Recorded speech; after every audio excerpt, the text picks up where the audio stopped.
ആധാർ ഇല്ല എന്ന് വിചാരിച്ചുകൊണ്ടോ ആധാർ അപ്ഡേറ്റഡ് അല്ല എന്ന് വിചാരിച്ചുകൊണ്ടോ പരീക്ഷയെയോ അപേക്ഷയെയോ അഡ്മിഷനെയോ ഒന്നും ബാധിക്കുന്നില്ല.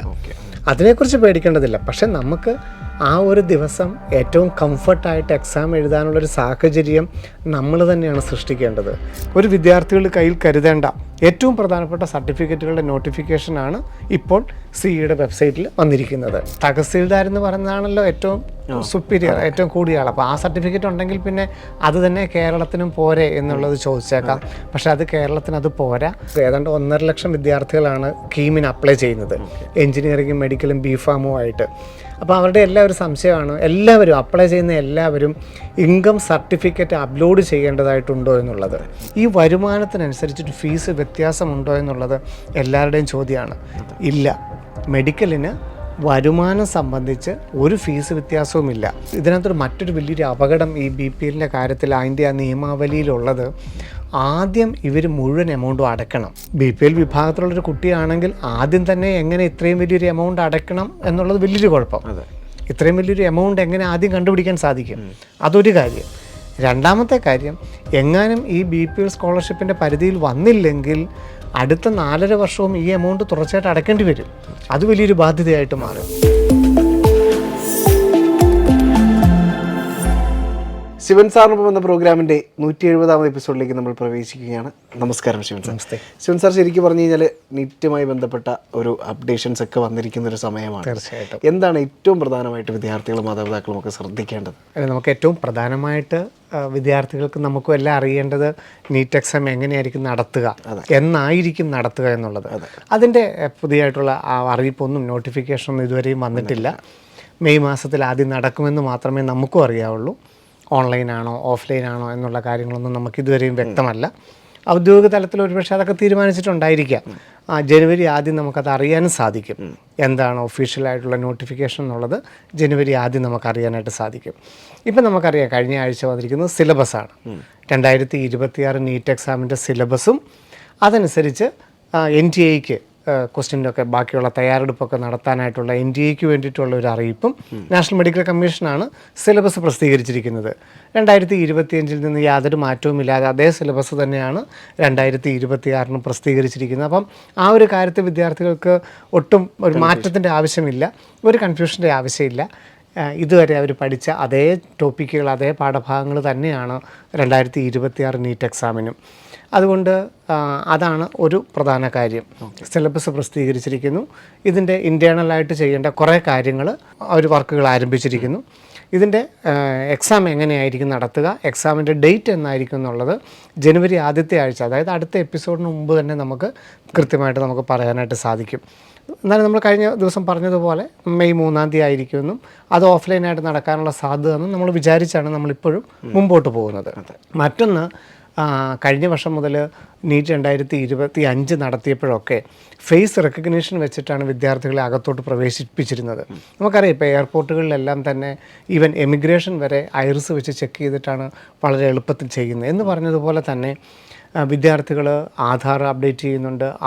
നമ്മൾ അപ്ലൈ ചെയ്യുമ്പോൾ തന്നെ ലൈവ് ഫോട്ടോ ക്യാപ്ചറിങ് ഉണ്ട്. അപ്പോൾ ഇതൊക്കെ വെച്ചിട്ട് എക്സാം ഹാളിലും വിദ്യാർത്ഥികളെ ഐറിസ് വെച്ചിട്ടോ അല്ല ബയോമെട്രിക് വെച്ചിട്ടോ വിദ്യാർത്ഥികളെ കൃത്യമായിട്ട് ഫേസ് റെക്കഗ്നീഷൻ ചെയ്തിട്ടാണ് എക്സാമിൻ്റെ ഉള്ളിലേക്ക് പ്രവേശിപ്പിക്കുന്നത്. അപ്പം നമ്മൾ കഴിഞ്ഞ 4 എപ്പിസോഡുകളിൽ നമ്മൾ ഏതാണ്ട് ഒരേ കാര്യങ്ങൾ തന്നെയാണ് ചർച്ച ചെയ്യുന്നത്. ആധാർ അപ്ഡേറ്റ് ചെയ്യേണ്ട ആവശ്യകത.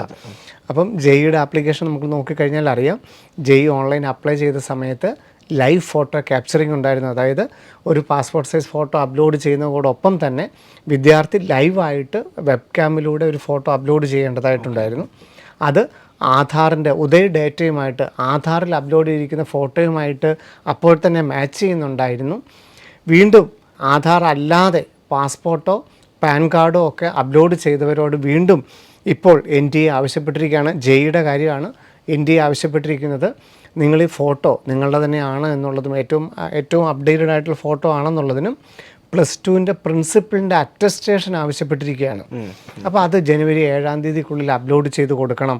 JEE അപ്ലൈ ചെയ്തവരും അതുപോലെ തന്നെ ആധാർ അല്ലാതെ ഐഡൻറ്റിറ്റി പ്രൂഫായിട്ട് പാസ്പോർട്ടോ പാൻ കാർഡോ ചെയ്തവരോട് ഒരു ഫോർമാറ്റ് ഡൗൺലോഡ് ചെയ്തിട്ട് അതിനകത്തൊരു പുതിയ ഫോട്ടോ ഒട്ടിച്ച് +2 പ്രിൻസിപ്പളിനെ കൊണ്ട് അറ്റസ്റ്റ് ചെയ്ത് അപ്ലോഡ് ചെയ്യാനാണ് ആവശ്യപ്പെട്ടിരിക്കുന്നത്. അപ്പം NTA അടുത്ത സ്റ്റെപ്പിലോട്ട് കടന്നിരിക്കുന്നു. പരീക്ഷ എഴുതുന്നവരെ തിരിച്ചറിയാനായിട്ട് ഏറ്റവും ഒരു കാരണവശാലും ഒരു മാൽ പ്രാക്ടീസ് നടക്കരുത് എന്നുള്ളത് വിചാരിച്ചുകൊണ്ട് തന്നെ ഫേസ് റെക്കഗ്നീഷൻ അടക്കമുള്ളതുമായിട്ടാണ് 2026 മുമ്പോട്ട് പോകുന്നത്. അപ്പം ആധാർ ഇനിയും ആരെങ്കിലും അപ്ഡേറ്റ് ചെയ്യാനുണ്ടെങ്കിൽ, ഇനി എന്തെങ്കിലും ഒരു സംശയം ഉണ്ടെന്നുണ്ടെങ്കിൽ, ഇപ്പോൾ വെക്കേഷൻ സമയമുണ്ട്, നമുക്കിനിയും 1 മാസത്തോളവും നീറ്റിന് അപ്ലൈ ചെയ്യാൻ സമയമുണ്ട്.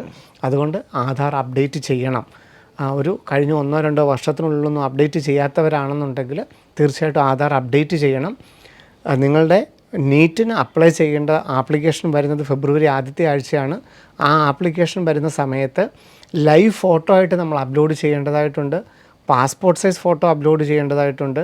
ഈ 2 ഫോട്ടോയും ആധാറിലെ ഫോട്ടോയുമായിട്ട് വെരിഫൈ ചെയ്യുകയും, ഇതൊക്കെ പറയുമ്പോൾ നിങ്ങളുടെ അഡ്രസ്സോ പേരോ ഒന്നും നിങ്ങൾ ആലോചിക്കേണ്ട, അച്ഛൻ്റെ പേരൊന്നും ആലോചിക്കേണ്ട, നിങ്ങളുടെ പേരുണ്ട്, അല്ലാത്തൊരു കാര്യങ്ങൾക്കും അല്ല ഇതിൻ്റെ കാര്യം.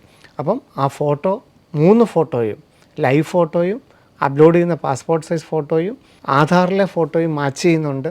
ഇതനുസരിച്ചാണ് നമ്മളെ എക്സാം ഹാളിലേക്ക് നമ്മളെ പ്രവേശിപ്പിക്കുന്നത്. അപ്പം ആധാറിൻ്റെ ഇമ്പോർട്ടൻസ് വീണ്ടും NTA എടുത്തു പറയുന്ന ഒരു ഫേസ് റെക്കഗ്നീഷൻ ഈ വർഷവും ഉണ്ടാകും എന്നുള്ള കാര്യമാണ് അടുത്ത ഒരു അപ്ഡേഷനായിട്ടുള്ളത്. അപ്പോൾ അതും നിങ്ങളും നിങ്ങളുടെ കൂട്ടുകാരോടും പറയണം. കാരണം എല്ലാവരും ഇത് ശ്രദ്ധിക്കുന്നുണ്ടാവില്ല. കാരണം ബോർഡ് എക്സാമിൻ്റെ തിരക്കിലോട്ട് പോകുന്നവരായിരിക്കും. പക്ഷേ ആധാർ അപ്ഡേറ്റ് ചെയ്യണം എന്നുള്ളത് ഈ വർഷം പരീക്ഷ എഴുതുന്നത്, ഇപ്പോൾ കഴിഞ്ഞ വർഷം പരീക്ഷ എഴുതിയവർക്ക് അതറിയാം.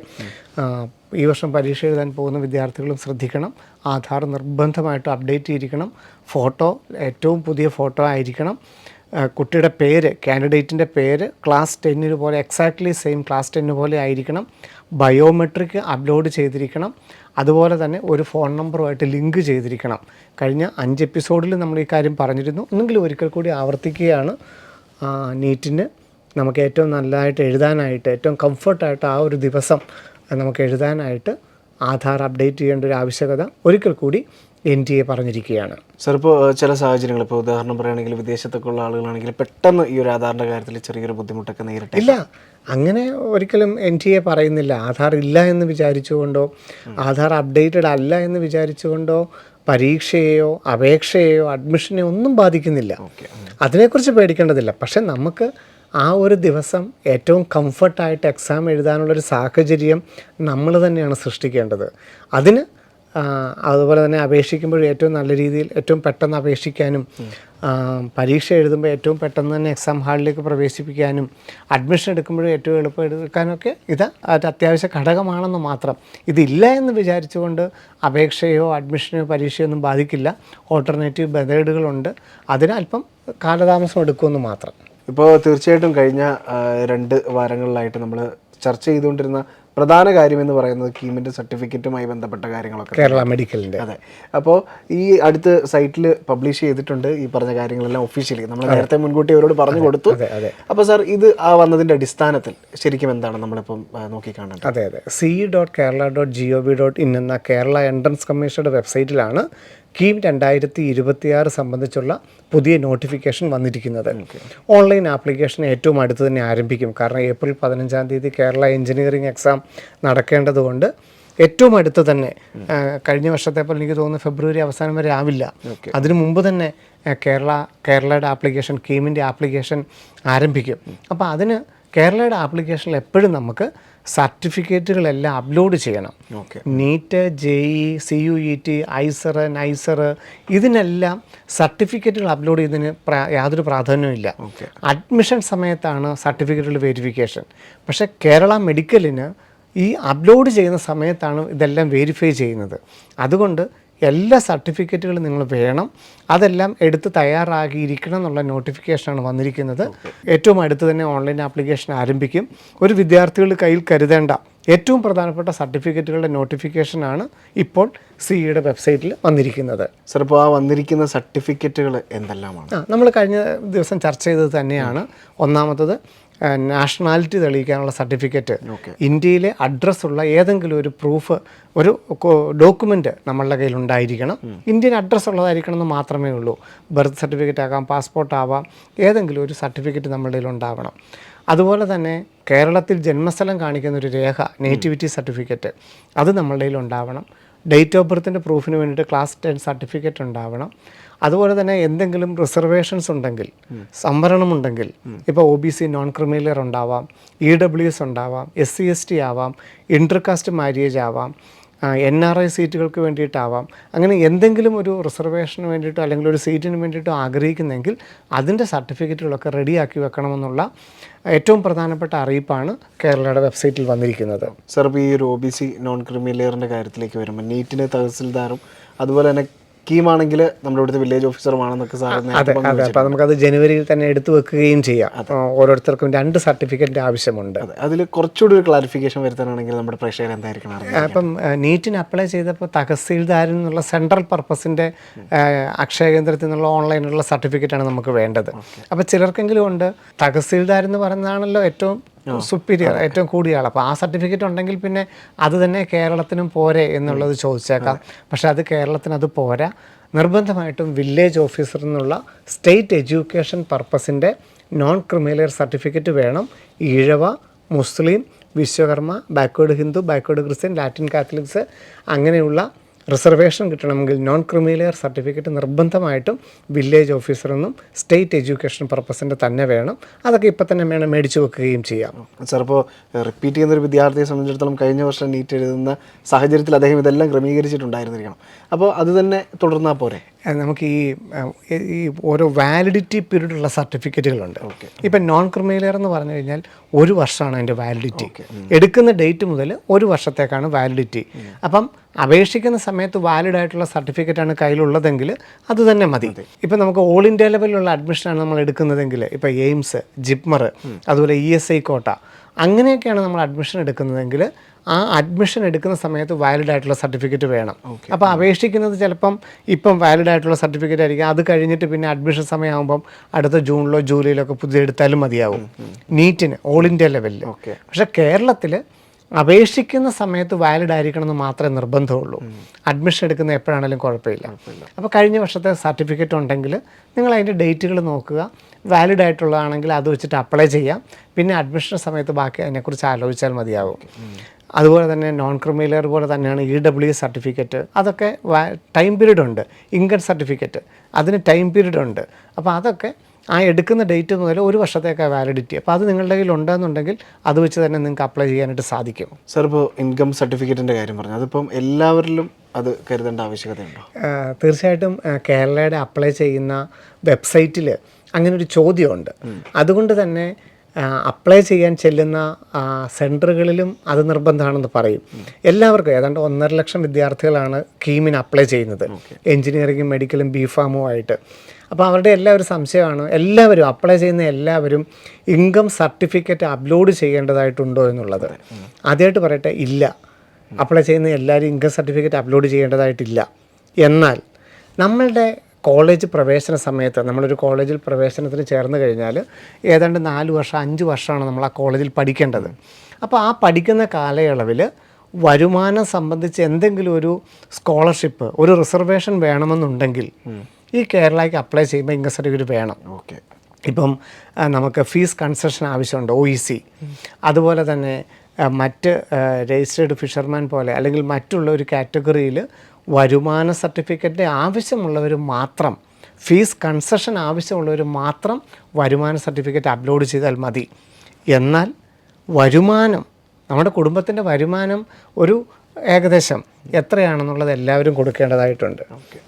അത് നമ്മുടെ അഡ്മിഷനെയോ പരീക്ഷയൊന്നും ബാധിക്കുന്നതുമല്ല, അതൊന്നും എങ്ങനെ ചെക്ക് ചെയ്യുന്നതുമല്ല. അതിൻ്റെ ഒന്നും ഒരു പ്രയോറിറ്റി ഒന്നും അതിന് കൊടുക്കേണ്ടതായിട്ടില്ല.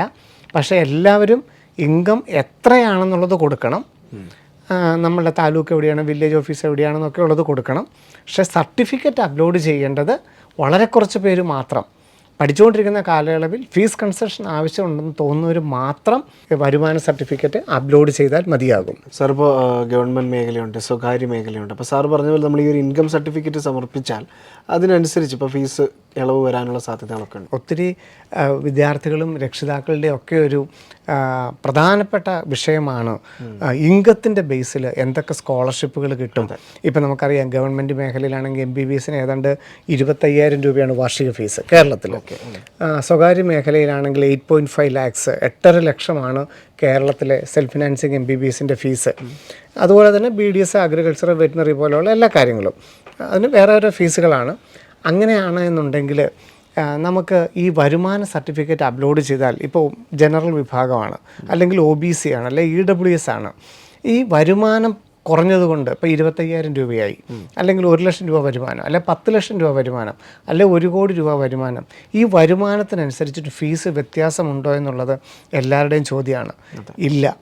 മെഡിക്കലിന് വരുമാനം സംബന്ധിച്ച് ഒരു ഫീസ് വ്യത്യാസവുമില്ല.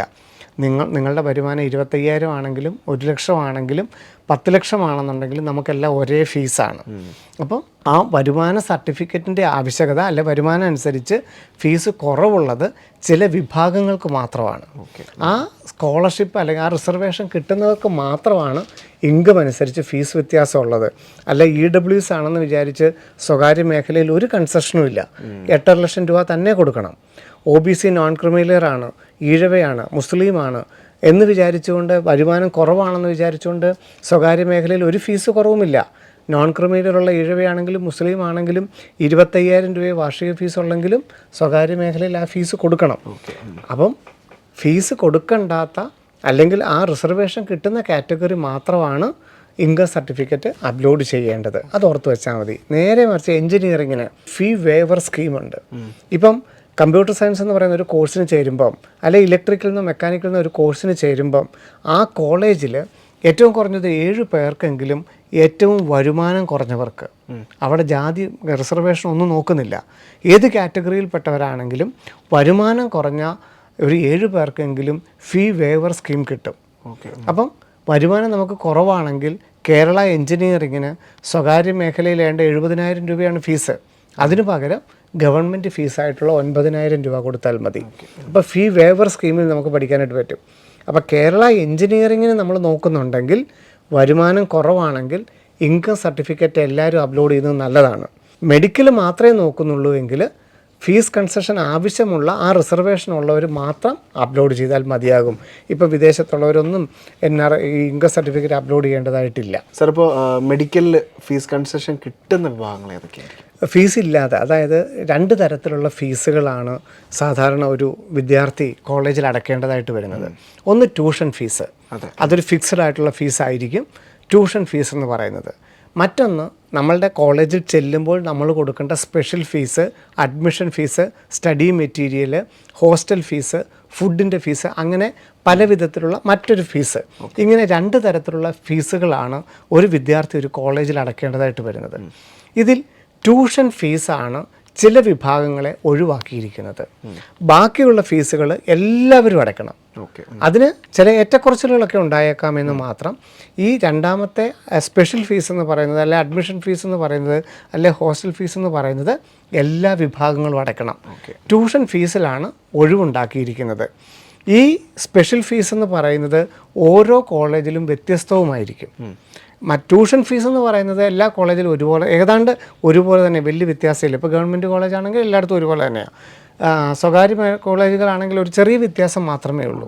8 ലക്ഷം എന്ന് പറഞ്ഞു കഴിഞ്ഞാൽ ഒരു ചെറിയ വ്യത്യാസം മാത്രമേ എല്ലാ കോളേജുകളിലും ഉണ്ടാവുന്നുള്ളൂ. പക്ഷേ ബാക്കിയുള്ള ഫീസ് എന്ന് പറയുന്നത് വളരെ വ്യത്യാസങ്ങൾ കാണിക്കാറുണ്ട്. ആ കോളേജിൻ്റെ ചെലവിനനുസരിച്ച് മാറ്റങ്ങൾ വരാറുണ്ട്. അതിൽ ട്യൂഷൻ ഫീസാണ് ഒഴിവായിട്ട് കിട്ടുന്നത് ചില വിഭാഗത്തിന്. ഒന്നാമത്തെ വിഭാഗമാണ് ഷെഡ്യൂൾഡ് കാസ്റ്റ് വിഭാഗം. പട്ടികജാതി വിഭാഗമാണെങ്കിൽ അവർ ആ സർട്ടിഫിക്കറ്റ് കൊടുത്തിട്ടുണ്ടെന്നുണ്ടെങ്കിൽ ഗവൺമെൻറ് മേഖലയാണെങ്കിലും സ്വകാര്യ മേഖലയാണെങ്കിലും 1 രൂപ പോലും ട്യൂഷൻ ഫീസ് കൊടുക്കേണ്ടതായിട്ടില്ല. ഷെഡ്യൂൾഡ് ട്രൈബ് വിഭാഗം, ST വിഭാഗം, ഗവൺമെൻറ് മേഖലയാണെങ്കിലും സ്വകാര്യ മേഖലയാണെങ്കിലും, ഗവൺമെൻറ് മേഖലയാണെങ്കിൽ 25,000 രൂപ, സ്വകാര്യ മേഖലയാണെങ്കിൽ 8.5 ലക്ഷം രൂപ. ഇതിപ്പോൾ MBBSൻ്റെ കാര്യമാണ് പറയുന്നത്. BDS ആണെങ്കിൽ ഇത് യഥാക്രമം 20,000 രൂപ ഗവൺമെൻറ്റിലും സ്വകാര്യ മേഖലയിലും 3.5 ലക്ഷമാണ് BDSന് ഫീസ്. അഗ്രികൾച്ചറിനാണെന്നുണ്ടെങ്കിൽ 35,000-അടുത്താണ് ഫീസ്. നമുക്കറിയാം, കഴിഞ്ഞ വിവാദമൊക്കെ ഉണ്ടായിട്ട് സെമസ്റ്റർ ഫീസ് ആയതുകൊണ്ട് 35,000-അടുത്ത് വരും. വെറ്റിനറി ആണെങ്കിൽ അതിൻ്റെ 22,000-അടുത്ത് വരും. ആയുർവേദത്തിനൊക്കെ ആണെങ്കിൽ ഗവൺമെൻറ് ഫീസ് 20,000-അടുത്ത് വരും, സ്വകാര്യ മേഖലയിൽ 2 ലക്ഷത്തിനടുത്ത് ഫീസ് വരും. അപ്പോൾ ഷെഡ്യൂൾഡ് ട്രൈബ് വിഭാഗമാണെങ്കിൽ ഗവൺമെൻറ് മേഖലയാണെങ്കിലും സ്വകാര്യ മേഖലയാണെങ്കിലും 1 രൂപ പോലും ട്യൂഷൻ ഫീസ് അടയ്ക്കേണ്ടതായിട്ടില്ല.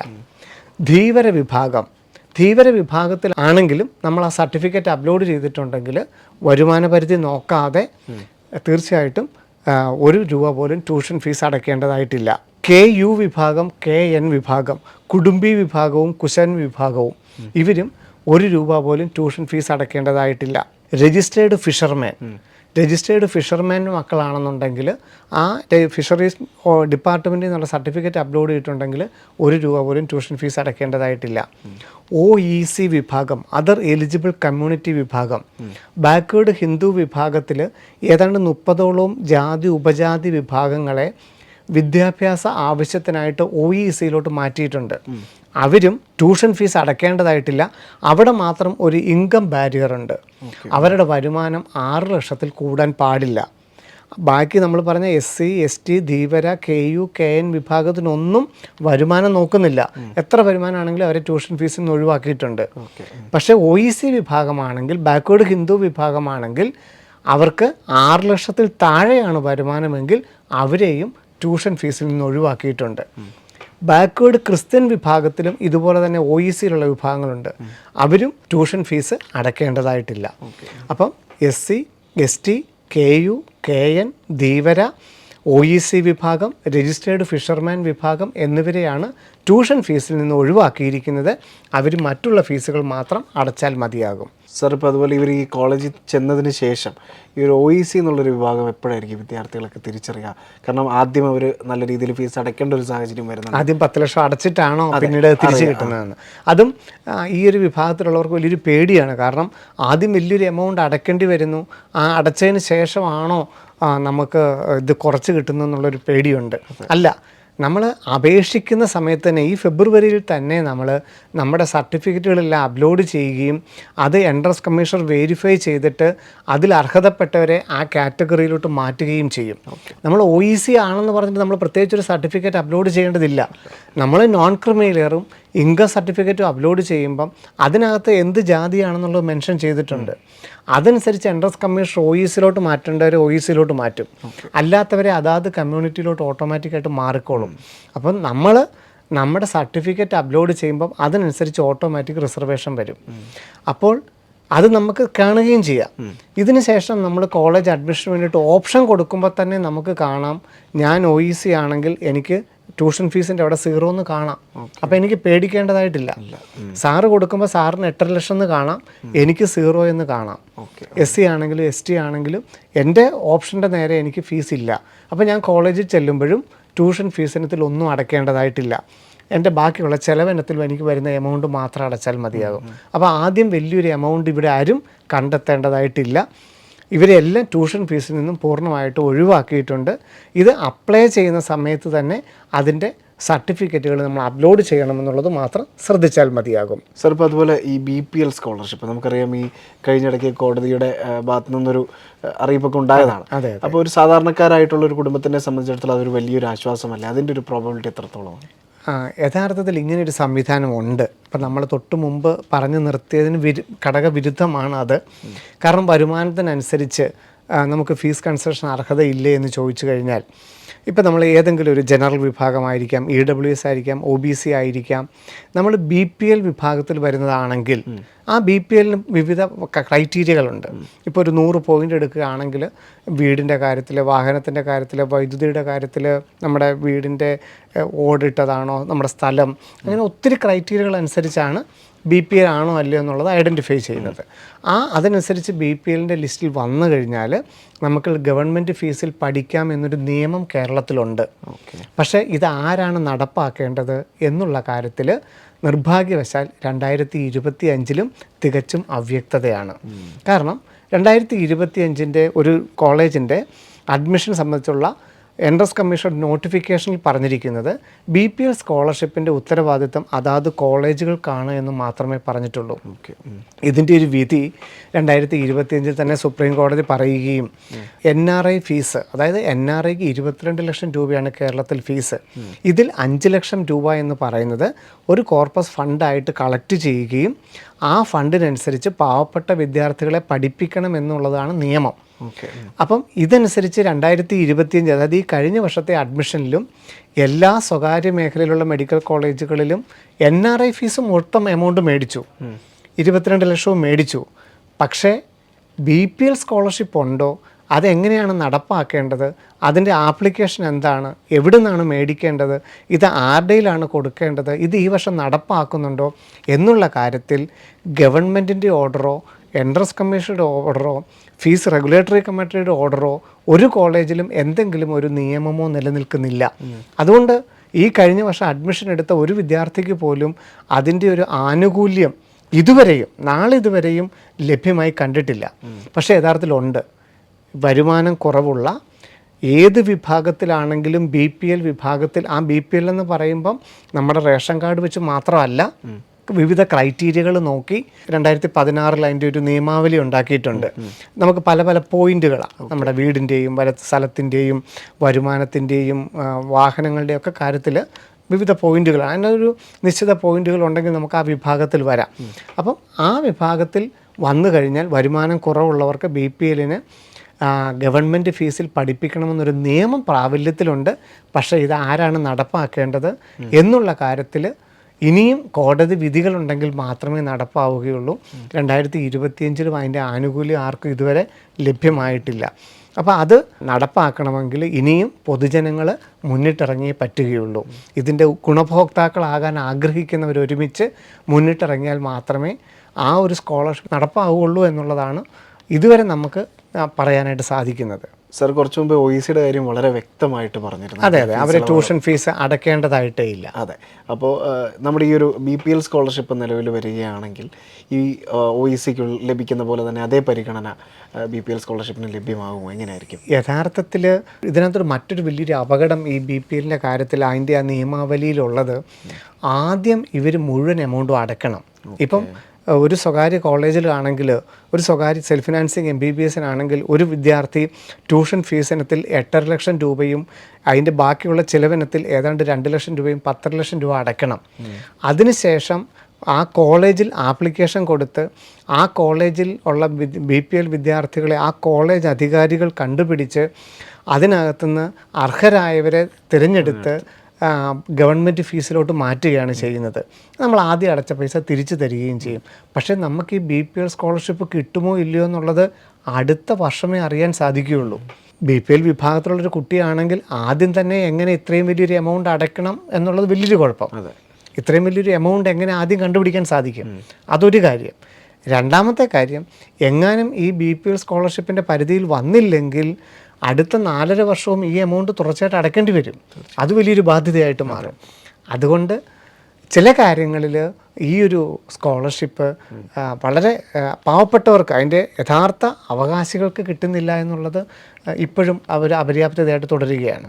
സാർ, ഇപ്പോൾ അതുപോലെ NRI സീറ്റിൻ്റെ ഒരു കാര്യം, നമുക്ക് ഒരുപാട് പ്രവാസികൾ നമ്മുടെ വീഡിയോ കാണുന്നതാണ്. തീർച്ചയായും. അപ്പോൾ തീർച്ചയായിട്ടും അവരുടെ ഒരു അറിവിനായിട്ട് ചോദിക്കുകയാണ്, NRI സീറ്റിൻ്റെ ഇമ്പോർട്ടൻസ്, പ്രാധാന്യമൊക്കെ എത്രത്തോളമാണ്? അതും നമുക്കിപ്പോൾ ആലോചിക്കുമ്പോൾ ചിലപ്പം തികച്ചും അതൊരു വൈരുദ്ധ്യമായിട്ട് തന്നെയാണ്. കാരണം നീറ്റ് എക്സാമിൻ്റെ ഒരു ഡേറ്റ് പോലും വന്നിട്ടില്ല. അല്ലെങ്കിൽ നീറ്റ് എക്സാം മെയ് 3 നടക്കാൻ പോകുന്നത്. ആ എക്സാമിന് ശേഷം മാത്രമേ അവനവൻ്റെ കുട്ടികൾക്ക് എത്ര മാർക്ക് കിട്ടും, എവിടെയൊക്കെയാണ് അഡ്മിഷൻ കിട്ടുന്നതെന്ന് അറിയാൻ പറ്റുകയുള്ളൂ. പക്ഷേ ആപ്ലിക്കേഷൻ കൊടുക്കുന്ന ഫെബ്രുവരിയിൽ തന്നെ NRIക്ക് വേണ്ട ഡോക്യുമെൻറ്റ്സ് അപ്ലോഡ് ചെയ്യുകയും ചെയ്യണം. പരീക്ഷയ്ക്ക് ശേഷം 1-2 അവസരങ്ങളുണ്ട് NRI സീറ്റിന് അപേക്ഷിക്കാനായിട്ട്. പക്ഷേ അത് ചുരുക്കം 1-2 ദിവസമേ ഉള്ളൂ. ആ ദിവസം നമ്മൾ ശ്രദ്ധയിൽപ്പെട്ടില്ലെങ്കിൽ, അല്ലെങ്കിൽ ആ ദിവസം നമുക്ക് ഡോക്യുമെൻറ്റ്സ് ശരിയായില്ലെങ്കിൽ നമുക്കത് കിട്ടാതെ പോകും. എന്നാൽ അപേക്ഷിക്കുന്ന സമയത്ത് ഫെബ്രുവരി മാസത്തിൽ ഒരു 3 ആഴ്ചയോളം നമുക്ക് സമയമുണ്ട് NRIയുടെ ഡോക്യുമെൻറ്റ്സ് അപ്ലോഡ് ചെയ്യാൻ. അത് കേരളത്തിൽ MBBSനും BDSനും മാത്രമാണ് NRI സീറ്റുകളുള്ളത്. ബാക്കി കോഴ്സുകൾക്കൊന്നുമില്ല. എഞ്ചിനീയറിങ്ങിനും ഇല്ല. എഞ്ചിനീയറിങ്ങിനൊക്കെ കോളേജുകൾ നേരിട്ട് അപ്ലൈ ചെയ്യേണ്ടത്. മെഡിക്കൽ MBBSനും BDSനുമാണ് NRI സീറ്റുകളുള്ളത്. അതിന് ഇപ്പം നോർമലി നമ്മൾ പറഞ്ഞു ഗവൺമെൻറ് മേഖലയിൽ NRI സീറ്റ് ഇല്ല, സ്വകാര്യ മേഖലയിലുള്ള സ്വകാര്യ മെഡിക്കൽ കോളേജുകളിൽ മാത്രമാണ് NRI സീറ്റ് ഉള്ളത്. ഓരോ കോളേജുകളുടെയും മൊത്തം സീറ്റുകളുടെ 15% സീറ്റുകളാണ് NRIക്കായിട്ട് മാറ്റിവെച്ചിരിക്കുന്നത്. 22 ലക്ഷം രൂപയാണ് വാർഷിക ഫീസ്. അവിടെ നമുക്ക് അച്ഛനോ അമ്മയോ NRI ആണെന്നുണ്ടെങ്കിൽ കുട്ടിക്ക് ആ സീറ്റിനുള്ള അർഹതയുണ്ടാവും. അല്ലെങ്കിൽ രക്തബന്ധത്തിലുള്ള ഒരു സ്പോൺസർ നമുക്കുണ്ടെങ്കിലും ആ സ്പോൺസർ നമുക്ക് ആവശ്യമായിട്ടുള്ള സർട്ടിഫിക്കറ്റ് നൽകുന്ന പക്ഷം നമുക്ക് NRI സീറ്റ് നമുക്ക് ലഭ്യമാവും. അപ്പം ആ ഡോക്യുമെൻറ്റ്സ് എന്തൊക്കെയാണെന്നുള്ളത്, ഇത് ആരൊക്കെയാണ് അപേക്ഷിക്കേണ്ടതെന്നുള്ള കാര്യങ്ങൾ, ഈ NRI സീറ്റിന് അപ്ലൈ ചെയ്ത് കഴിഞ്ഞാൽ നമുക്ക് ഗവൺമെൻറ് സീറ്റ് പോലുള്ള അർഹതയുള്ള സീറ്റുകൾ നഷ്ടപ്പെടുമോ, അതുപോലെ തന്നെ റിസർവേഷൻ കിട്ടുമോ, NRI സീറ്റിനും EWSനും ഒരുമിച്ച് കൊടുക്കാൻ പറ്റുമോ, NRI സീറ്റിനും OBC നോൺ ക്രിമിനലിനെ ഏതെങ്കിലും തരത്തിൽ ബാധിക്കുമോ, അങ്ങനെയുള്ള കാര്യങ്ങളെക്കുറിച്ച് നമുക്ക് വിശദമായിട്ട് അടുത്തൊരു എപ്പിസോഡിൽ നമുക്ക് ചർച്ച ചെയ്യാം. ഇപ്പോൾ ഇത്രയും മാത്രം ഓർത്തിരുന്നാൽ മതി. മെയ് 3-ാം തീയതി നടക്കുന്ന നീറ്റ് എക്സാമിൽ നമ്മുടെ കുട്ടിക്ക് ഒരു അല്പം മാർക്ക് കുറയുന്നൊരു സാഹചര്യം ഉണ്ടായാൽ നമുക്ക് ആഗ്രഹമുള്ള ഒരു കോളേജിൽ അഡ്മിഷൻ വേണം. അല്ലെങ്കിൽ മാർക്ക് തീർത്തും കുറവായ ഒരു സാഹചര്യത്തിലാണെങ്കിലും ഈ വർഷം തന്നെ കേരളത്തിൽ ഒരു സ്വകാര്യ മേഖലയിൽ MBBSനോ BDSനോ ഒരു NRI സീറ്റ് വേണമെന്ന് ചെറുതായിട്ടെങ്കിലും നമ്മൾ ആഗ്രഹിക്കുന്നെങ്കിൽ അതിൻ്റെ ഡോക്യുമെൻറ്റ്സ് ഇപ്പോൾ തന്നെ അപ്ലോഡ് ചെയ്യണം. നമ്മൾ ഈ അപേക്ഷിക്കുന്ന കൂട്ടത്തിൽ തന്നെ ഏതാണ്ട് 5ഓളം ഡോക്യുമെൻറ്റ്സ് അപ്ലോഡ് ചെയ്യണം. അത് ഈ കേരളയുടെ നോട്ടിഫിക്കേഷനിൽ വ്യക്തമായിട്ട് പറയുന്നുണ്ട്. Passport, visa, employment certificate, NRI certificate, അതുപോലെ തന്നെ സത്യവാങ്മൂലം, ബന്ധം കാണിക്കുന്ന രേഖ, അതിനെക്കുറിച്ചൊക്കെ നമുക്ക് പ്രത്യേകം വീഡിയോകളായിട്ട് ചെയ്യാം, എപ്പിസോഡുകളിൽ പറയുകയും ചെയ്യാം. അപ്പോൾ കീം 2026 നോട്ടിഫിക്കേഷൻ കേരളയുടെ സൈറ്റിൽ വന്നിട്ടുണ്ട്. അതിനെക്കുറിച്ച് നമ്മൾ വീഡിയോ ചെയ്തിട്ടുണ്ട്. അപ്പോൾ എല്ലാവരും അതൊന്ന് കണ്ടിരിക്കേണ്ടത് നല്ലതാണ്. അപ്പോൾ സാറ് പറഞ്ഞതുപോലെ കീമിൻ്റെ ആ ഒരു വീഡിയോയുടെ നോട്ടിഫിക്കേഷൻ തീർച്ചയായിട്ടും നമ്മുടെ ഡിസ്ക്രിപ്ഷൻ ബോക്സിൽ നമ്മൾ കൊടുക്കുന്നുണ്ട്. അപ്പോൾ തീർച്ചയായിട്ടും ഇതുവരെ കാണാത്ത ആളുകളാണെങ്കിൽ ആ വീഡിയോ തീർച്ചയായിട്ടും നിങ്ങൾ കണ്ടിരിക്കണം. അതുപോലെ തന്നെ പ്രധാനമായും എടുത്തു പറയേണ്ട ഒരു കാര്യം, ഈ ഒരു പ്രോഗ്രാം കാണുന്നതിൻ്റെ ഏറ്റവും വലിയൊരു പ്രാധാന്യം എടുത്തു പറയേണ്ടത്, കീമിൻ്റെ നോട്ടിഫിക്കേഷൻ വന്നു. പക്ഷേ ആദ്യമായിട്ട് നീറ്റിനെ കുറിച്ചൊക്കെ ഈ വർഷം തയ്യാറായി വരുന്ന മാതാപിതാക്കൾക്ക് സർട്ടിഫിക്കറ്റുകൾ എന്തായിരിക്കണമെന്ന് വളരെ മുൻപേ തന്നെ, അതായത് ഒരു 2-3 എപ്പിസോഡുകളായിട്ട് നമ്മൾ ഈ ഒരു പ്രോഗ്രാമിലൂടെ പറഞ്ഞുകൊണ്ടിരിക്കുകയാണ്. അതുകൊണ്ട് തന്നെ ഒരുപാട് കമൻസ് ഉണ്ടായിരുന്നു, നേരത്തെ തന്നെ അറിയിച്ചതിന് നന്ദി. ഇപ്പോൾ ഒഫീഷ്യലി വരുന്നതിന് മുൻപ് തന്നെ നമ്മുടെ ഈ ഒരു ബ്രില്യൻറ്റിൻ്റെ പ്ലാറ്റ്ഫോമിൽ ഇരുന്നുകൊണ്ട് ശിവൻ സാറിനൊപ്പം എന്ന പ്രോഗ്രാമിലൂടെ വിദ്യാർത്ഥികളെയും മാതാപിതാക്കളെയും ഒക്കെ വളരെ ഇൻഫോർമേറ്റീവായിട്ടാണ് നയിച്ചത്. ഇത് തന്നെയാണ് ഈ ഒരു പ്രോഗ്രാമിനെ ഇത്ര വർഷമായിട്ടും ഏറ്റവും അധികം സ്വീകാര്യത നൽകിക്കൊണ്ടിരിക്കുന്നത്. അതായത് വരാനിരിക്കുന്ന കാര്യങ്ങളെക്കുറിച്ച് വളരെ ഡീറ്റെയിൽഡായിട്ട് കൃത്യമായിട്ട് നമ്മൾ പറഞ്ഞ് വിദ്യാർത്ഥികളെയും മാതാപിതാക്കളെയും ലോകമെമ്പാടുമുള്ള മലയാളി പ്രേക്ഷകരെ നമ്മൾ ഗൈഡ് ചെയ്യുന്നു എന്നുള്ളതാണ് ശിവൻ സാർ അടങ്ങുന്ന ഞങ്ങളുടെ ബ്രില്യൻ ടീം ചെയ്തുകൊണ്ടിരിക്കുന്നത്. അപ്പോൾ തീർച്ചയായിട്ടും ഇനി അങ്ങോട്ട് ഒരുപാട് ലൈവുകളും അല്ലെങ്കിൽ അപ്ഡേഷൻസും ഒക്കെ വരുന്ന സമയം ഏറ്റവും ആധികാരികമായി ബ്രില്യൻറ്റിൻ്റെ പ്ലാറ്റ്ഫോമിൽ നിങ്ങൾക്കായി എല്ലാ വിവരങ്ങളും ഉണ്ടായിരിക്കും. അതുപോലെ തന്നെ ഇനി 2026 നമ്മൾ പ്രവേശിക്കുകയാണ്. പുതിയ വർഷം ഒരുപാട് പ്രതീക്ഷകളൊക്കെയാണ് നമ്മുടെ മുൻപിലുള്ളത്. വരാനിരിക്കുന്നതും ഒക്കെ നല്ല ദിവസങ്ങളാണ്. തീർച്ചയായിട്ടും എന്തുമാത്രം സാധ്യതകളാണ് ഓരോ വിദ്യാർത്ഥിക്ക് മുമ്പിലും തുറക്കപ്പെടുന്നത്. തീർച്ചയായിട്ടും ഓരോ വിദ്യാർത്ഥിക്കും അവനവൻ്റെ പാഷനും ആറ്റിറ്റ്യൂഡിനും വർക്കിനും ഒക്കെ അനുസരിച്ച് തിരഞ്ഞെടുക്കാൻ പറ്റുന്ന ധാരാളം മേഖലകൾ നമ്മുടെ ഇന്ത്യയിൽ തന്നെ സ്വായത്തമാക്കാനായിട്ട് സാധിക്കും. അപ്പം വളരെ ബ്രൈറ്റ് ആയിട്ടുള്ളൊരു ഫ്യൂച്ചറാണ് ഓരോ വിദ്യാർത്ഥികളെക്കും കാത്തിരിക്കുന്നത്. അപ്പോൾ അതൊന്ന് എക്സ്പ്ലോർ ചെയ്യാൻ, ഒന്ന് അനുഭവവേദ്യമാകാനായിട്ട് തരത്തിൽ നമ്മൾ 2026 നമ്മൾ സ്വീകരിക്കണം, അല്ലേ? 2026 ചിലപ്പോൾ നമ്മൾ പല തീരുമാനങ്ങൾ എടുക്കേണ്ട വർഷങ്ങളാണ്. ഇപ്പം +2 ആദ്യമായിട്ട് എൻട്രൻസ് എഴുതുന്ന വിദ്യാർത്ഥികളുണ്ട്, 1-2 വർഷമായിട്ട് റിപ്പീറ്റ് ചെയ്യുന്ന വിദ്യാർത്ഥികളുണ്ട്. അപ്പോൾ നീറ്റ് എക്സാമിനൊക്കെ ശേഷം ചിലപ്പോൾ നല്ല നല്ല തീരുമാനങ്ങൾ എടുക്കേണ്ട സമയം വരും. അത് അവനവൻ്റെ കരിയറിന് നല്ലതായിട്ട് വരണം, അവനവൻ്റെ കുടുംബത്തിന് നല്ലതായിട്ട് വരണം, അവനവൻ്റെ സമൂഹത്തിന് നല്ലതായിട്ട് വരണം. അപ്പോൾ സമൂഹത്തിലെ ഏറ്റവും നല്ലൊരു വ്യക്തിയാകുക എന്നുള്ളതിനാണ് ഏറ്റവും നല്ല പ്രാധാന്യം, അല്ലേ? അപ്പം അതൊക്കെ എടുക്കേണ്ട, വളരെ നല്ല തീരുമാനങ്ങൾ എടുക്കേണ്ട 2026 നിങ്ങൾക്കായിട്ട് ഇതാ നമ്മുടെ പടിവാതിൽക്കൽ എത്തി നിൽക്കുന്നത്. അപ്പോൾ അതിനെ ഏറ്റവും സന്തോഷത്തോടെ സ്വീകരിക്കാനും ചെറിയ ചെറിയ ആശങ്കകളും പേടികളൊക്കെ ഉണ്ട്, അതിനെയൊക്കെ മാറ്റിയിട്ട് ഒരു ടീം തന്നെയാണ് നമുക്ക് കൂടെ ഉള്ളത്, അല്ലേ? അപ്പം അതിന് വേണ്ടിയിട്ട് 2026 നമുക്ക് സ്വാഗതം ഓതണം. യെസ്. അപ്പോൾ ശിവൻ സാറ് പറഞ്ഞ പോലെ തന്നെ പ്രതീക്ഷയുടെയും അനുഗ്രഹത്തിൻ്റെയും ഒക്കെ ഒരു വർഷമാവട്ടെ 2026 എന്ന് ആശംസിക്കുന്നു. അപ്പം ഇത്രയും നേരം ലോകമെമ്പാടും ഇരുന്ന് ഞങ്ങളെ കേട്ടുകൊണ്ടിരുന്ന എല്ലാ മലയാളി പ്രേക്ഷകർക്കും ഹൃദയം നിറഞ്ഞ നന്ദി. നമസ്കാരം. Brilliant Study Center, India's #1 coaching center for NEET and JEE.